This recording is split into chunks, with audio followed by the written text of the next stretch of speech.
Good morning, everybody. Happy April. Spring is here. Yay. Although where I live, it feels like summer's here already.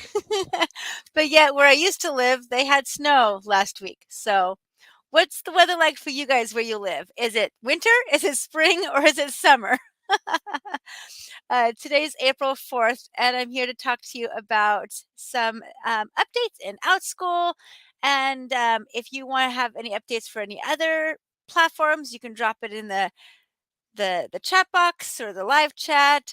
Tell me, did you teach today, or what are your plans for later on today? Are you going to be working? Let me know. I'm here to chat with you guys. Okay. This week is all about how to revamp your profile so that you'll be more attractive to learners and can boost that spring and summer enrollment. Casey says, "Good morning." Good morning, Casey. I'm glad you're here too. Good. She's working on Etsy and cleaning my house today. That's cool. Yeah, I've checked out your Etsy store. It looks really good. It's great for educators. So if you want to check it out, it's pretty cool. You can put the link in the live chat if it'll let you, and I can add it later on. Or people can click on it however they want to. And the cleaning my house, yeah, I gotta do that today too. I don't know what happened, but it's like we had a tornado come into our house since Christmas. Like things everywhere, toys and clutter. I'm like, "Oh my goodness. We need to have a reset." Right? Oh, thanks. Of course, I want to support you. You support me, I support you. We all support each other. Okay, so going to Outschool. They sent a good email just yesterday on how to increase your enrollments. But before we do that, I want to show you guys real quick that there is an event going on tonight. It is, let me bring it up here. Join us April 4th, 2023. Today, that's today, at 4 p.m. Pacific time. So it's 5 Mountain, 6 Central Time, 7 Eastern Time, for a special workshop with Lise Cartwright. Lisa Weiss, author of Cultivate Your Hustle. She will share strategies for growing your business on Outschool. So you can click here to register for today, and here's some more information about it. But it's kind of ways that you can, with money making activities, you can grow your online business. It's easy, fun, profitable. There's a book that you can order as well. So register now. Are you guys planning to go there today? Um, Good news, it will be recorded. I'm not sure to access the recording, probably the Outschool Teacher Hub. I'll check there. So if you can't make it tonight, you can watch it later, which is nice for people who aren't able to come. I know for some people, this is like midnight for them. So that might be really hard to do. So that is tonight. If you have a chance to check it out. Okay, so today today's trends are what we can do to increase tips. So, in this weekly insight, they have a video. So, you can watch the video, which is like 6 minutes long. I was in the middle of it. Or you can just go to the video transcript. So, I'm going to go to the transcript and kind of summarize a few things, read a few things to you, because it would be fair for me to just like make a video of her speech. Uh, but it does talk about 5 things that you can do to increase your class enrollment now. Okay. So, how do you stay? I don't know. Good. Words gone today. Yes. It was nice that my son was up like half the night last night. He's at that stage there. He's almost 8 months old, and I'm holding him and rocking him to sleep, and then he's asleep, and I put him in his bed, and he wakes up. He's like, "Mom, don't put me in my bed." I'm like, no. So I have to decide: do I let him cry out in bed, or do I pick him up and rock him some more and then put him to bed? Yeah, it was a late night. So let's get over here of how to stay competitive in the Outschool marketplace. Okay, so this is the video for the week of April 3rd, 2023. There are 5 business active items at the end. and we're going to get to them as we go as well. So here are our 5 top tips. Again, I'm just going to summarize this, but it is on the screen if you want to read all of it to yourself. I just feel it's not fair to read the whole thing of the video transcript when you could just click and watch her talk about it. So I'm just going to summarize what she says. Okay, 5 top tips. Number 1, include a class listing video. Okay, so there are 2 videos that you can do. There is your main profile video that shows you doing a general idea of all your videos. But this is a class listing. Here's class A. I'm teaching about this. Whether it's an art class or a science class or math class or a writing class, whatever it is. This is your class. So you want to do a class listing video for that class. Okay. What's kind of cool is that since 2020, educators with class listing videos have made 47% more than educators that didn't use class listing videos. Okay, that's well worth some time to invest to making a quick video.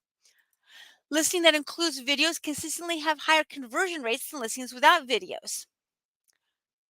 So here are some tips if you want just to include a photo. And I'll get back to say hi guys in a little bit. So if you well, either way, you're gonna have a thumbnail image, okay? But that image will turn into a video when you click the play button. So this is talking about the thumbnail image that everybody's gonna have, but you can go a step further and make a video. So here's a thumbnail video image. Choose an image with a clear single point of focus and a relatively plain background. So I guess don't make your background too busy with too many things to look at. Just keep it clear, like a picture of you and a picture of your subject matter, maybe. Um, Avoid images with multiple subjects or busy backgrounds to avoid anything vital getting cropped out. Yeah, the cropping out is an issue because on the search page, it's more of a rectangle. And then when you click it, it becomes more of a square. And so pretty much make sure everything is right there in the center. Don't put anything to the right or to the left that could get cropped off and like chop off a few letters of a word or something. Keep it in the middle. Also, use an image where the subject is looking into the camera. Doing so mimics the way we use eye contact to attract attention in real life. So, if you have a picture of you on there, look into the camera, look into your learner's eyes and souls and bring them out. No, not that far. You don't want to scare them, but you want to invite them in with your nice smile and like you would in the classroom. With a class video and a quality photo can certainly help your numbers. There's a few items within your class listing that you should include if your families decide that your class is the right fit. Okay, so 2 main things. One, the families want to know what problem your class is solving for their learner. Because if there's not a problem, then they don't need your class. Like, that makes sense. But it's really good to think about what is my class trying to solve? Is it trying to solve the summer slide? Is it trying to solve the need for a creative output? Is it what is your class solving? Ooh, that's deep. Okay, the next one. If your class requires materials, be sure to include that in the listing and share what materials are needed and when they're needed if it's a multi-day class. So if it's multi-day class, you have like 4 meetings and you're done. You can even just list out the major supplies in the video, or you could just say, check out the supply list down below and you'll see all the supplies that you'll need for each week. I'll be updated every single week, or there will be a file when you enroll of what you'll need. Make it easy for them to know that there are supplies in something like a science experiment or an art class or a whatever else that they might need to bring something. Um, if it's something simple like, oh, make sure you always bring a pencil and a pen to class with you, you can mention that too. Okay. Before I hit to number 2 here, let's head over and say hi to our friends. Let's see here. Hi, Keisha Kelly. I'm so glad you're here. Thanks for coming. I know. I almost lost track of time too. But thankfully the house is quiet, so I can still talk. Okay, again, there's 5 things that we need to talk about today. Okay, number 2, creating a winning educator profile. So this is your main profile page that shows off who you are. And maybe a little bit, I'll show you my profile page and maybe one of my class videos. Maybe in a later video, you guys can critique mine because I'm listening here and going, maybe I should change something here and something there. Maybe that'll help me out. I think I might revamp my pictures. I will say right now that my pictures are a little bit busy. I tend to put too much on my thumbnails, so I need to simplify it. So that is something that I can do. I can self um, critique. So create a winning educator profile. So profile videos also help out too. Okay. Educators with profile or class listening videos, they make 50% more than educators that don't have profile videos. Wow. It's pretty cool. So it shows what parents can expect to see in your classroom. Now, here's something cool. If you need help creating a video, we're still offering to help edit one for you. Outschool is, yes. So you just follow this link that I can put in the description box afterwards to our video ask and record your answers to the profile video prompt. So they'll ask you a question, you will answer that, and it'll just record right there on your computer. Once you submit that, they will edit your video and will send you a copy of the finished product. Want to know what the finished product looks like? Here is a link to an educator profile that features one of the edited videos. Let's take a peek. This is Andy. Hello, Andy. So here's what his profile video looks like.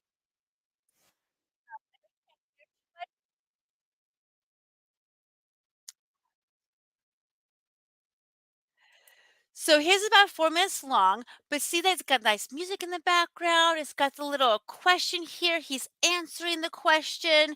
So it's more of like a conversation. So that's actually, a really nice job. It's got the Outschool logo in the corner. So if you want something made like that, you can from the prompts and send it off. They do recommend elsewhere that to keep your video between 60 to 90 seconds long. So my personal opinion that 4 minutes is too long. I'm probably not going to listen to all of his. But I think it's great, and if you are engaged right off the get-go, you will want to listen to the whole thing. So just make your prompt shorter, I don't know, but, so this is kind of an idea of what it will look like when they're done with it. Cool. Okay, let's go back over here. Number 3 out of 5, okay? 3, you need to add more sections. Your availability can also factor into your success on Outschool. Now, it's difficult to know if your class, especially a new class, is being offered at the most optimal time for maximum bookings. Yeah, it's kind of like throwing spaghetti in the wall. Psh, will this stick? Will that stick? I don't know. Morning, afternoon, evening. It's a lot of throwing spaghetti in the wall and see what happens. But they encourage you to list as many sections of classes as your schedule allows and let the market show you who your audience is. So with the information, you can eliminate sections with low enrollments and add seats for ones with high demand. Uh, so yesterday I went through my listings and I was looking at when I list things. Now I have to list things around my son's nap time schedule. He's almost 8 months old, and so he's awake a lot. And even still, his nap times don't always coordinate with my classes. So I often have to bring him into class with me, and he just plays on the floor, and we make it work. So I'm trying to guess when to put my classes, but I'm trying to have them like once in the morning and once in the afternoon during supposed nap times. And I was looking, go, all my math classes are in the morning and all my science classes in the afternoon. Let's mix and match that up a little bit. So I saw that there was a math class that was not booking at all in the morning. I took that away and put a science class there. And I found an afternoon I wasn't teaching yet, so put a math class down there. So I'm trying to mix and match my classes so that when somebody looks at, say, my math class, they can go, okay, there's a morning, there's an afternoon, there's a weekend, and to see what might fit better into their schedule versus, oh, all of the math classes are 10:30 every single morning. I can't make any of them, kind of thing. So it's good to have some variety. Also down here it says if the topic you teach is on the frequently updated classes in demand list, you should use the search data tied to the chart to determine the age, day, and time preference for those interested in that topic. So how to find that is if you go to the weekly or regular emails here and you scroll down to the bottom and it has these classes in demand, you can check this out and it has this cool chart. Scroll, scroll, scroll. Okay, here we go. So here's by age group. So you can search your term and go, okay, what do I teach? oh, I teach, well, for example, I teach science. So is there one on science? I'm just looking to see, okay, is there anything that I teach? I mean, you can do Canva right here. You can do Orton Gillingham. Whoa, who's that? Ha! Okay, cool. Getting distracted. Okay, circle time. So you can see they've got lots of cool Magic Tree House. So that's pretty popular. Now, each of these columns are different age group. Let me go to the top. So the first age group is 3 to 7, then ages 8 to 10, ages 11 to 13, ages 14 to 18. So obviously, Magic Tree House is geared more towards those younger ages, ages 3 through 10-ish. Okay, not the older ones. Whereas photography, look here, it's geared more towards the middle to higher ages because they can do more than like a 4-year-old can. So it's good to know, like, okay, what ages are best. So you got the age groups here, and then by day, Monday through Friday or Saturday, Sunday, what it works, what's more popular to have. And overall, it looks like weekdays are the most popular across the board. Does anybody know what IEW is? That's a new one for me. Ha! Please let me know what that means because, huh, I'm curious, but it's 100% for weekdays. Wow. Okay, it must mean something. So please let me know. Because for some reason I can't think that one. Okay, a lot of people on Outschool are still homeschoolers. Oh, Cantonese is opposite. That's higher in the weekends.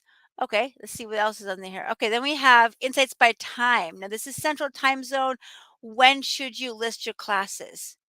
Okay, so a lot of them, it looks like from the get-go, are during daytime hours in Central Time Zone. Okay, there are a few that could still be good 7 to midnight. That is prime time for people who are in East Asia because that's their morning time. No, yeah, that's their morning time. So our evening central time is their morning time. So just looking to see when the best time to teach would be. So that's kind of cool to see. And obviously ESL would probably be more expensive than I know teacher Casey, I'm not sure IEW either. I don't think it cut off a letter here. I was just like, hey, you want to talk about Zelda? Ooh, Zelda would be kind of fun one to do. No, C++, that's a CAD or engineering thing. I know that one. Okay. Oh, that's so cool. So then you can create a class there. So that's the insights they're talking about. Okay, let's go back over here. So it's good to look at that to see where you're supposed to go. Okay, when should I offer these classes? It can help. It's not perfect, but it can help. Our school loves data, so we do too. Okay, number 4 out of 5. Remember, there's five big action items. Number 4 is to request parent reviews. So outside of your listing and profile pages, encourage satisfied families to list reviews that you that so that I can't read today. So that prospects gain more confidence in your classes. So that's the thing about live. You can't go back and edit out your mistake. You just have to keep plugging forward. Thanks, guys. Okay, so if potential learners and other families are still unsure whether your course is right for them, seeing positive reviews from families with similar goals or backgrounds that achieved great results while taking your class may help them make their decision to enroll. I think it's really good, especially for classes that are newer, that they don't have a lot of reviews. Yes, they can click on your profile to see all your reviews, but maybe that class is a new one. So you could ask people to leave reviews. Now, when it comes to reviews, and I'll come back to this in a minute, um, how it used to be is that after a one-time class, you get an email saying, please leave a review. Okay, done. With a multi-day course, which is where it has a fixed end time, I think you had to wait till after the end time was over. And so when you finish that course of 4 weeks, 8 weeks, whatever, then it'll say, hey, would you like to leave a review? And you can leave a review. With ongoing classes, that was a little bit trickier. I know if you stop the subscription, you can leave a review. So if you take a 1 week and then you stop it, you can leave a review. If you continue in there, I think you have to attend for 2 weeks or maybe 3 weeks before you can leave a review. Because I know one time I decided to have my daughters take a class and I couldn't leave a review right away. after that first class. I had to either wait till the second class to leave a review or to drop the class and leave a review. Um, but you can still leave a review on an ongoing class if you continue in there on an ongoing basis. And you just have to attend at least 2 times, I think it is. Um, but you can only leave one review. That's it. So if you take the class and then you unsubscribe and a couple months later you come back to the class, your review is still there. You can't add another one on top of that. So um, that's fine.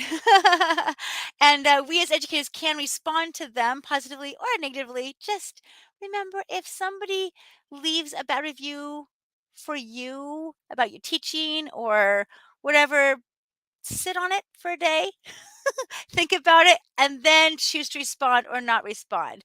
Because as a parent, when I see these bad reviews on occasion on people's profiles, because nobody's perfect, so you're going to probably have 1 or 2 bad reviews at some point.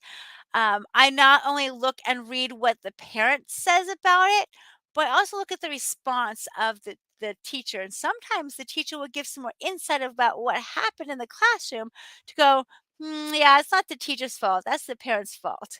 You know, the parent might say, we went to Rebecca's science class, but she was not accommodating because we did not have the right supplies. And how is that my fault as a teacher? I do my best to accommodate people and be flexible, but if they don't have the right supplies, they can't participate as fully as if they did. But I still try to be nice to them. So I do look at the parent reviews as a parent. I look at the parent reviews of the positive ones, but also the negative ones because that can give me an idea of what maybe happened in that one class that may not happen again. I don't know. But yeah, I look at the response too, Casey. Um, yeah, because the responses can really tell what the teacher's personality is. If the teacher responds fighting, that's not good too. Plus, know that the parents can edit the review, but the teacher can never edit the response. So that stays like forever. So just be careful. And if the parent leaves a review like, I'm leaving this parent teacher a bad review because I could not log into Zoom, blah blah blah blah blah. That's not the teacher's fault. In fact, if it's something like that, tell Outschool. Outschool will take care of it. They'll remove the review because that's not about the teacher's fault. That's about Zoom's fault or Outschool's fault or there's some things that are out of our control. So just keep that in mind. Okay, moving on. Anybody else have anything to say about reviews? Because I want to hear your thoughts. Like, what do you look for when you look at a review? Because I know that some of these reviews are kind of fluff reviews. Some of them are very good and they're very valid. But I do look to see how many positive reviews there are. Do they have any negative reviews? I might also look to see, okay, if they have one negative review from 2 years ago and it's been positive ever since, then I go, the teacher's probably improved. So I'm not going to take too much stock in that one negative review from 2 years ago. I should hope that they've improved by now. So I like to look at the date too, and maybe how many reviews have happened since then. Plus, we all have bad days. We all have days where like that was not the best class. Whoa. So I give grace. I give grace. Okay. So number 5, that's this last one. Number 5, follow the data. Our final winning tip for this week is to use the data that we already have. Outschool loves data, and so do I. Yay! It helps. Um, every edition of Insights we release includes the top 150 search terms for the past 2 weeks and the top parent topic requests for the past 15 days. These lists are updated frequently to give you an understanding of what's in demand. No matter what subject you teach, you can often theme your experiences around these hot topics. That's what I just showed you, that big long list. That's the data you got to look at. And there's another one over here in the same email that has the global insights and enrollment trends and class topic requests. Click on all those. Look to see what is out there. Like the top 50 class searches, these are helpful. So these are the class topic requests. When parents message Outschool with requests for classes on topics that have few or no current listings on the platform, we share them here. So if I'm searching for something in the search bar and I come up with only 2 results, I might request for another class because I might not see what I want to see. So this is updated bi-weekly, okay? So every other week. So you can just click on your category, like, oh, say you want to do arts. You can click to see what kinds of things are popular in art things. Okay, what kinds of things could you do? Or you could do books and social clubs. What things? Oh, a band club. Oh, that's cool. Woodwind players or a cat lovers group. Huh, that's fun. Okay, let's go over here to science. I do science. Oh, giraffes. Okay, cool. Course comparing the cow's eye versus human eye. See, some of these are very specific for like that one parent. But hey, that could be fun. Ooh, styles of architecture. I'd love to do that. Ooh, wild horses. Um, English, ESL is big for everybody. ESL could be for the Asian market, but also for here in America to help people learning English or even just preschoolers learning English. Okay, so take a look over there. Let's go back here. So those are the top tips of the week. To recap, here we go. 1, include a class listing video. 2, create a winning educator profile. 3, open more sections or add seats. 4, request parent reviews. And 5, follow the data. Okay, so those are the 5 things that you're going to do. Which one or more are you going to work on this week? Hmm. Yesterday, I added more sections. So I did that one yesterday. I feel like I do have a good class listing video and a profile video. I do want to go to all my major ongoing classes to make sure they all have a video. I feel like one of them's missing a video. So I should go and look and at least make that one. Hmm.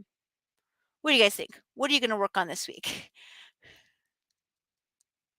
You keep thinking, and I'm going to find something else for you to show off. Okay, so we have talked about um, the top 5 things to boost our class listings this week. We talked about how we're going to have Lise Cartwright talk to us tonight, April 4th at 6 p.m. Central, so that's 4 p.m. Pacific, about building your business. Um, okay, 2 more things and then I'll let you go. One thing, they talked in another section about how to um, boost with a class video. Today's all about videos. So let's go back to this big email over here. Okay, so in the email over here, they talk about, we did this, spring cleaning, intentional steps for success. So just talking about how you can boost enrollments here, take a profile video, this shows how they can make a video for you. Tips to create engaging, authentic videos, promote your courses, pretty much speak to the camera, speak to the parents, but also the kids. I did read in here that oftentimes the parents will preview classes and save a bunch of classes, like 5 classes on a specific topic, and then show their learner those 5 classes. And based on the video, the learner might say, I want that one. So keep that in mind. Um, grow your summer camp enrollments in East Asia, of how to increase that, and then the data insights. Okay, real quick, this is somebody who used Canva to help make her video. I'm only using her because she was actually used in one of these articles. They said, click here for a view of this one. Here, you can, can't get right here. You can, so you can kind of see how she uses Canva to bring things in. She has a voiceover. It's about 40 seconds long. Just gives you an idea of what you could do. Personally, I like hearing the teachers' voices. So if I can't hear what the teacher sounds like or see what they look like, I don't like that class because I don't know anything about it. I don't know what's going to happen in that class. So that's one thing that's personally I like. New thing for ongoing classes, guys. This is down the rumor mill, okay, that I found out with ongoing classes. Here's a link to the ongoing class, how it works, okay? For the most part, here's how it works. You enroll for a class, at your 10 class. And then every Sunday, they automatically charge you for that next week. So you pay 1 week at a time on Sundays as a parent. And then you can choose when to unsubscribe. Okay. You can stay in for years. You can say, oh, our schedule's changed. You can unsubscribe. If you unsubscribe, let me see in here specifically, okay, because I can tell you it. But so here, the weekly subscription period, it runs from 4 p.m. Pacific time on the day the charge was made until 4 p.m. Pacific time on the following Sunday. No daily savings time in the summer will shift this window 1 hour forward to 5 p.m. Pacific time. Okay. So your content access, your learner will only gain access to content posted in the classroom after your subscription begins. If you subscribe midweek and the class doesn't meet again until the next week, your learner will only see posts made to the classroom starting after 4 p.m. on the following Sunday. That might sound, good, but pretty much here's what you as educators need to know. If you post your supply list, say on Sunday night, okay, or even Monday morning, and your class meets on Friday. If a learner joins you on Wednesday, they do not see Monday's post. They see everything from Wednesday onward. So that means you may have to post your supply list again. So I always find it helpful to auto schedule a post to put the supply list up like the night before, even the morning of. I also update every week in the class description itself in the supply list. That shows up in the email. I know, Teacher Kelly. He's like, yeah, I'm sorry about the no audio on that last profile thing. I know. So I just kind of summarize it. Uh, yeah, so you might have to repost something. But also, the more places you put it, the better. Since I teach science experiments and the supplies change every week, I do update that in the supply list. And as a parent, I've been taking teacher Jerry's art classes. Well, not me. My daughters have been taking her classes because adults aren't allowed in there. So they've been taking the classes. As I'm on gathering supplies, I can look in the classroom post, but I can also go to her main class listing page, which shows up in the email and says, here are the supplies you need for this week. She makes it super easy to find what I need to find so that my daughters are prepared for their class. So that's good. Teacher Kelly, I had to learn this the hard way. Wish they put this tip out 3 years ago. Better late than never. I think it was always there, but just like nobody ever saw this article. So we also had to learn the hard way too. Yes. So just so you know, this also includes people who transfer classes, okay? Because they're now in a new classroom. They don't get access to the old things. So if you had a learner who's going to take your Friday class, and so they started at any point, whether they have been there forever or not, they're going to take your Friday class. They go, oh, we can't make Friday because we have a doctor's appointment. Can we do Thursday instead? Sure, shoot you to Thursday. Great.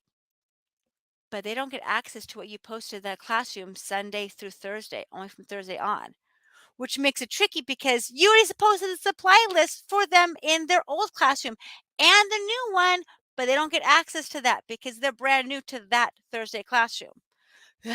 Complicated. So put in the class description, put it in the supply list, and then maybe even repost it to the classroom or send them a private message so that they know. I have learned that from experience as a parent. Transferring my kids to another section, we lost access to the printouts. We lost access to the supply list. I had to ask the teacher again. Can you send us the printouts again because we can't access them?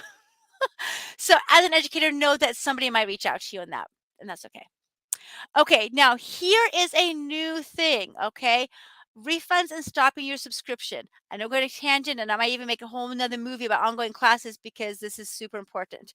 Um, if you stop your prescription within 24 hours of your initial payment, you can still get a refund, okay? Or within 24 hours of the ongoing payment. So usually I get an email that says that I've been resubscribed for my classes sometime on Sunday, like mid-morning Central Time. So as long as I say, "Uh-oh, I can't do that," anytime on Sunday or super early Monday morning, I can unsubscribe and I can be refunded for that week, and I don't have to show up that week. But if I wait until Tuesday and unsubscribe for, like, my Saturday class, I still have to pay, and my name's still in your classroom. So teachers still get the money for that because I missed my 24-hour window. Now, some teachers are nice and they will refund anyway because they'll go, okay, you missed the class, or you can reach out to the teacher. But otherwise, I missed the window, so I forfeited the money. So I might as well show up or talk to the teacher about that. And I don't think some parents know that there's a 24-hour window. It is listed in the email, but it's also kind of hidden. Okay, here is the new thing. Okay, so they can unsubscribe, they can resume subscription. Kind of looks like this little animation that they've got going on here. And you can choose a reason for why. They have to do a drop down reason and they have to say more of why they're stopping. Um, Way at the bottom, it has this new update, okay? Listen very carefully about this one. As of February 21st, 2023, Outschool will no longer automatically stop your learner subscription due to 3 consecutively missed classes. Any subscription enrollments completed prior to February 21st, 2023 are still subject to stoppage for 3 consecutively missed classes. So if I had somebody that's been in my class for a long time, say they started last September. They have been very loyal, but sometime in March they started getting busy and they missed classes. Those people, since it was prior to February 21st, if they miss 3 or more consecutively, they will be unsubscribed. But the new way that they're starting now, anybody who enrolls after February 21st will stay enrolled forever. It won't be automatically taken away. So, what are your thoughts about that one? I have kind of mixed thoughts about that. I think it's great that we educators get to have kind of like free money, and then they can just show up whenever they want to show up. 4 weeks, 5 weeks down the road, it can be hard if that person's taking a spot in the class that another learner could be enjoying. Say it's like the last spot in a big class. Do you open up one other spot knowing that kid's not going to show up? Do you talk to the parent and say, "Hey, you've missed so many classes. What do you want to do about it?" I don't know. For me, I had somebody enroll early March, so it was after this cutoff time, and I didn't know about this. And it was last minute for this class. I had a class at 10:30, and at 10:15 he enrolled in the class. It was during that whole like winter freeze. All schools were closed because it was a big snow day like across the nation almost. And so we came and we had class together. I said goodbye, and he stayed enrolled in my class. I thought that was a one-time thing, but he never unsubscribed. For the next 2 weeks, I waited in an empty class. He was my only learner enrolled, and he didn't show up. So the third week, I waited in an empty class for him to show up, and he didn't show up. I would post in the classroom, "Hey, I'll see you soon." Or I post, "I waited 10 minutes. I can now close down the classroom." Or I posted in his personal message, "I missed you today." Like, what would I say?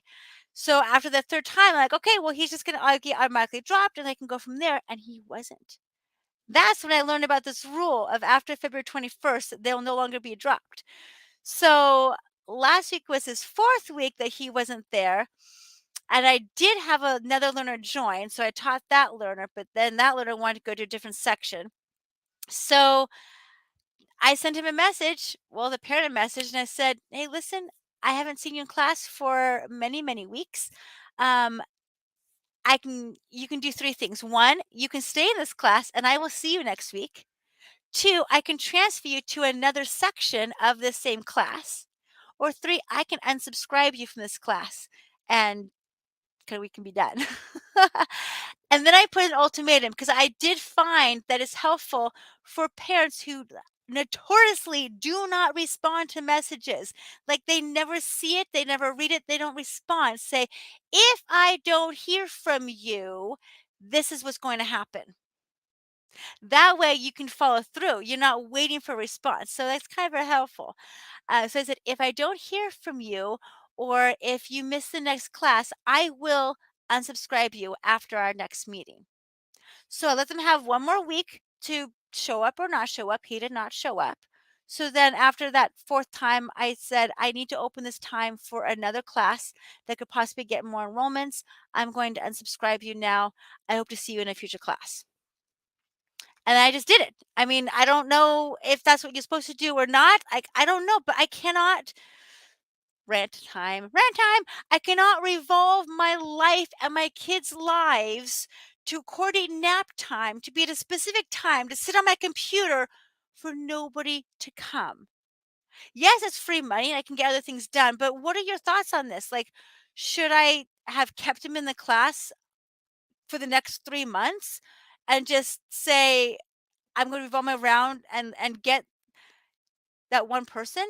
More people could have joined in, but for that one person, it was like take home pay is $6 for a half an hour, which isn't that bad, but it's like, what would you do? And also think about what will you do in the future if this happens to you? Hmm. Okay, rant over. I'm done. I'm maybe gonna another video of those things later. Okay, post down below what you learned about this week, what your action items, what are you wanting to change this week to help your enrollments for later on? And what's your thoughts about this ongoing policy? What do you think? Teacher Kelly says, no, Teacher Casey, yeah, you both have K's. Teacher Casey says, no, you shouldn't keep him in there. You needed to revamp that class to get more learners. And that's what I did. I took away that class and I actually ended that class. It was a math class. It just wasn't booking. It was dying. It like never kicked off. And so then he enrolled. I'm like, okay, great, I got a learner. So I took that climb and I actually made it into a science class time. So hopefully that would get science traction, or I could think of another class to put there too. So I'm like, this is not working for a math class on at this time. So yeah, I had to revamp. So that's good. Thank you for validating my decision. I was just so torn. I'm like, what do I do? There's no clear policy on that anymore. Okay, guys, I will see you later. I talk about the weekly updates every week or so. So if you want to go back and watch some other ones, I'm going to put the link right here in this little box. I'm going to throw a box up here after in post production right there. Click there to watch any past ones, or you can go over here to watch any of my other videos that I've made in the past. I hope to see you guys soon. Bye, guys. Bye.